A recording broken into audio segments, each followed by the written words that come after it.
Hello hi ಎಲ್ರಿಗೂ ನಮಸ್ಕಾರ. ಇವತ್ತು ಕರ್ನಾಟಕ ರಾಜ್ಯ ಸರ್ಕಾರವು ಹೊಸ ರೇಷನ್ ಕಾರ್ಡ್ ಅರ್ಜಿ ಸಲ್ಲಿಸರಿಗೆ ಒಂದು ಅವಕಾಶವನ್ನು ಮಾಡಿಕೊಳ್ಳಲಾಗಿದೆ.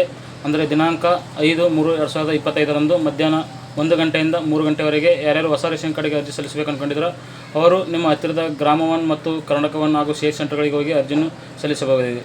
ಅರ್ಜಿ ಸಲ್ಲಿಸುವವರು ನಿಮ್ಮ ಕುಟುಂಬ ಸದಸ್ಯರ ಎಲ್ಲರ ಆಧಾರ್ ಕಾರ್ಡ್ ಹಾಗೂ ಯಾರ್ದಾದರೂ ಒಬ್ಬರ ಜಾತಿ ಪ್ರಮಾಣ ಪತ್ರವನ್ನು ತೆಗೆದುಕೊಂಡು ಹೋಗಿ ಅರ್ಜಿಯನ್ನು ಸಲ್ಲಿಸಬಹುದಾಗಿದೆ.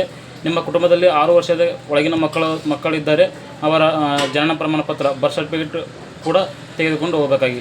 ಹಾಗಾಗಿ ಇವತ್ತು ಕೇವಲ 2 ಗಂಟೆ ಮಾತ್ರ ಅವಕಾಶ ಕಲ್ಪಿಸುವುದರಿಂದ ಬೇಗ ನಿಮ್ಮ ಕುಟುಂಬ ಸದಸ್ಯರೆಲ್ಲರೂ ಹೋಗಿ ಈ ಒಂದು ಅರ್ಜಿಯನ್ನು ಸಲ್ಲಿಸಬೇಕಾಗಿ ತಮ್ಮಲ್ಲಿ ಈ ಮೂಲಕ ಕೇಳಿಕೊಳ್ಳಲಾಗಿದೆ.